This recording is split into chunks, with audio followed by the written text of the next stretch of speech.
नमस्ते सभी लोगों को। आज के इस वेबिनार में सबका स्वागत है।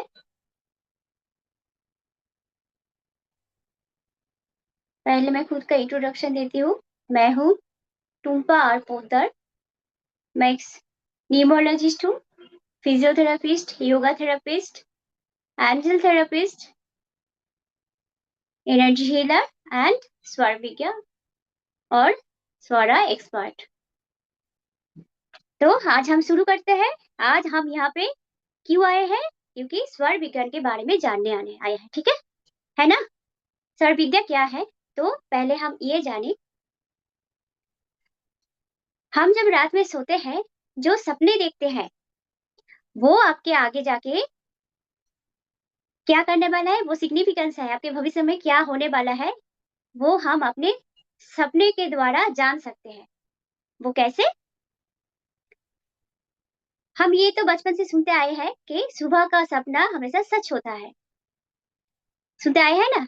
वो कैसे होता है वो ही आज हम थोड़ा सा डिस्कस करेंगे, ठीक है? तो कैसे होता है सुनिए, पहले स्थिर होकर बैठिए, मेरे बातों को गौर से समझना है। मैं एक उदाहरण देती हूँ। तलब जो है, हम तलब तलब जानते हैं ना, बंगाली में पुकुर कहते हैं। तो तलब जो है, तलब दिन में कैसा देखते हैं हम? उसके पानी के ऊपर लहर बनता जाता है, ठीक है? तो वो सारा दिन उसके अंदर हलचल मचा हुआ रहता है। तो पानी लहराता हुआ हम देखते हैं, तलब के पानी, और उसके नीचे कितना पार्टिकल्स होता है, कितना कुछ गुम हो जाता है, हमारा गिर जाता है, वो सब नीचे सोए हुए रहते हैं और एक टाइम के बाद वो फ्लोट होने लगता है ना? ठीक वैसे ही हमारा मन बिल्कुल वैसे ही लहराता हुआ होता है। हमारा ब्रेन कंटिन्यू इसमें हलचल मचा हुआ रहता है। एक बार सोचिए, पूरा दिन में कितना लाखों थॉट्स आता है हमारे अंदर, है ना? तो हम कभी भी शांत नहीं है। पूरा दिन हमारा मन इधर उधर भटकता हुआ हम देखते हैं। कभी हमने सोचा नहीं कि क्या चल रहा है, कभी अपने अंदर झुक के देखा भी नहीं। लेकिन ये ऐसा होता है, हमेशा मन विचलित रहता है, बिल्कुल तालाब के पानी के जैसा। अब हम देखेंगे, रात में तालाब का पानी बिल्कुल शांत हो जाता है। तालाब के पास जाएंगे तो हम देखेंगे कितना सुकून हमें महसूस होता है और वो तालाब का पानी बिल्कुल शांत होने लगता है। ठीक वैसे हम जब रात में सोने जाते हैं, गहरी नींद में डूब जाते हैं, तो हमें क्या होता है? हमारा मन भी वैसे ही शांत हो जाता है। और अब हम ये जानेंगे कि ये वो क्या है। जब शांत होने लगता है तब हमारे मन में, हम नींद में कितना कुछ सपने में देखते हैं, है ना? बहुत कुछ सपना देखते हैं जब हम नींद में होते हैं। तो जो नींद में हम जो सपना देखते हैं वो हमारा प्रारब्ध है या हमारा संचित कर्मा है। कैसे संचित होता है? हमारा जो ब्रेन है, हमारा ब्रेन के अंदर 3 पार्ट है।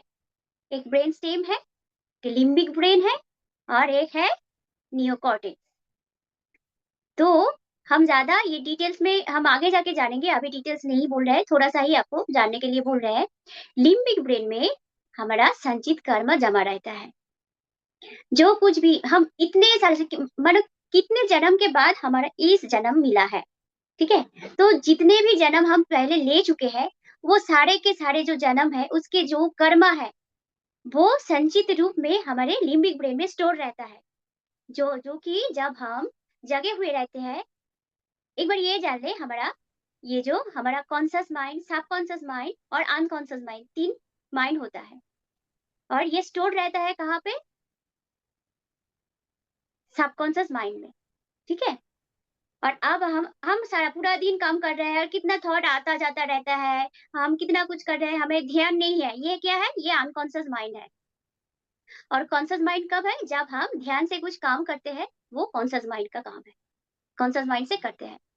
अब हम ये जानेंगे कि वो संचित कर्मा हमारा लिम्बिक ब्रेन में स्टोर है और जब हम सोते हैं वो लिम्बिक ब्रेन एक्टिव हो जाता है, हमारा सबकॉन्शियस माइंड एक्टिव हो जाता है। और उस समय जो हम सपना देखते हैं वो कभी-कभी सच होता है। और वो कैसे सच होता है? यही राज है और यही हम जानेंगे आज। हम अपने सांसों के द्वारा ये जान सकते हैं। पहले ये जान ले कि ये जो सांस है वो हमारी शरीर को,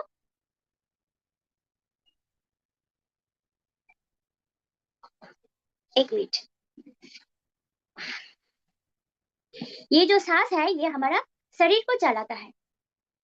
मानो सांस है तो हम जन्म लेते हैं, सांस शुरू हो गया। जब हम मर जाते हैं हमारा सांस भी बंद हो जाता है। तो ये सांस ही है जो हमें चलाता रहता है। और ये सांसों के द्वारा हम जो करते हैं, इस सांसों के द्वारा सब कुछ होता है। और अगर हम इस सांसों को पढ़ सके, इसे जान सके, तो हम अपनी जिंदगी को बहुत बेहतर बना सकते हैं। तो सांस क्या है? हमारा ये जो नॉस्ट्रिल है इसमें देखेंगे 2 होल है। क्यों है? क्योंकि हमारा 3.5 लाख नाड़ियां है, ऐसे जानते हैं हम। इसमें से 72,000 नाड़ियां है जो घेरंड संहिता में 72,000 नाड़ियों के बारे में हम जानते हैं। इसमें 72,000 नाड़ी के बारे में बताया गया है। और शिव संहिता में 3.5 लाख नाड़ियों के बारे में बताया गया है। और इसमें से 72,000 प्रमुख है। इसमें से 10 नाड़ियां और भी प्रमुख है। और इसमें से 3 नाड़ियां महाप्रमुख है। 3 नाड़ियां कौन सी है? ईड़ा, पिंगला एंड सुषुम्ना। हम ये जानेंगे कि हमारा जो राइट नोस्ट्रिल है ये पिंगला नाड़ी जो राइट नोस्ट्रिल में आके मिलता है। और लेफ्ट नोस्ट्रिल मतलब ईड़ा नाड़ी लेफ्ट नोस्ट्रिल पे आके मिलता है। तो पिंगला नाड़ी का काम क्या है? पिंगला मतलब सूर्य और ईड़ा मतलब चंद्र, ये हम जान ले अभी। तो सूर्य का काम क्या है? प्रकाश, शक्ति, ये हम जानते हैं। और चंद्र का क्या है? चंद्र का खुद का कोई शक्ति नहीं है, वो कोई लाइट नहीं है और वो ठंड है। ऐसा हम बाहरी रूप से जानते हैं। तो जो हम सपने में देखते हैं वो हमारा सूर्य यानी शक्ति हमें ये बताते हैं। जब भी हम नींद से जागेंगे और जो सपना देख रहे थे धीरे से उठ के बैठेंगे और वो सपना क्या देख रहे थे उसे बैठ के थोड़ा सा हम याद कर लेंगे वो क्या देख रहे थे। कोई हलचल नहीं, हिलना डुलना नहीं, उठ के जस्ट बैठना है और उस सपने को याद करते रहना है। और उठ के ही हमें क्या चेक करना है? हमारा सांसों को चेक करेंगे कि कौन सी नाक से हमें हवा ज्यादा निकल रहा है। तो जो अगर हमें हमारी पिंगला स्वर एक्टिव है तो हम ये मानेंगे हमारा राइट नॉस्ट्रिल जब चल रहा है तो पिंगला साइड एक्टिव है। और पिंगला साइड एक्टिव होने से हमारा सपना सच होने लगता है, क्योंकि उसका अलग सा कॉन्सियसनेस है, उसका अलग सा पावर है। तो इसीलिए वो सपना सच होता है। और जब ईड़ा चलता है तो उसे ज्यादा गुरुत्व नहीं देना है, क्योंकि वो सारा दिन हम जो काम करते हैं, मानो कोई खबर सुन लिया, न्यूज़ सुन लिया और वो उसके बारे में हमने सोचा, तो अगर वो ईड़ा चल रहा है तो वो सपना उसी के बारे में हम देख रहे हैं। लेकिन जब पिंगला चलता है तब हम ये सोचेंगे कि वो हमारा संचित कर्मा जो है वो हमें दिखा रहा है हमारे भविष्य में क्या होगा। जो सपने, अगर सपने में हम ये देख रहे हैं कि सपने में मानो कहीं पे सुनामी आ गया, तो हम ये सोचेंगे, मैं उदाहरण के तौर पे ये बोल रही हूँ कि कहीं पे हमने देखा है सुनामी आ गया, तो इसका मतलब क्या है? मतलब सपना में सुनामी देखा मतलब ये नहीं है वास्तव में सुनामी देखेंगे हम। इसका मतलब कुछ और भी हो सकता है।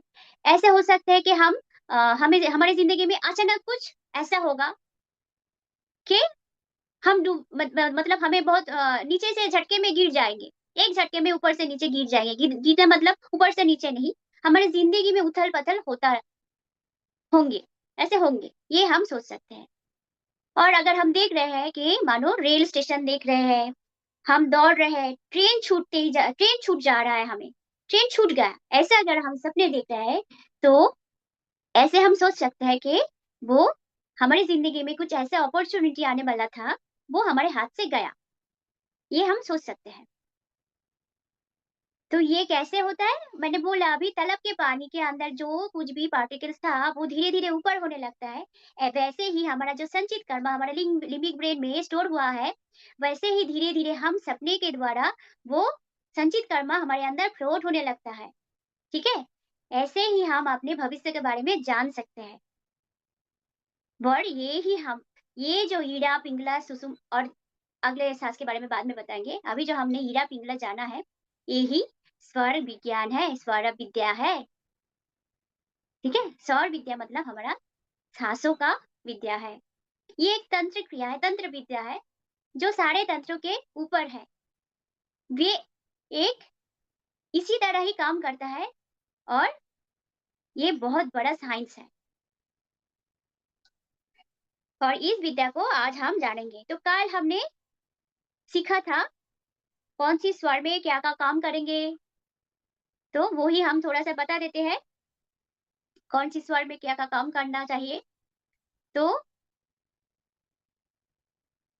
डाहे डाहे स्वर भोजन करे, बाएँ पीबे नीर, ठीक से सुनना। दाएँ स्वर भोजन करे, बाएँ पीबे नीर, बाएँ करवट सोए, होवे निरोगी शरीर। अर्थात क्या है? दाएँ सर जब चलता है तब हमें भोजन करना चाहिए और जब हमें सोना है, बाएँ करवट सोना है, तो हमारा शरीर निरोगी होगी। क्योंकि जब हम सोते हैं, बाएँ करवट लेके सोते हैं तो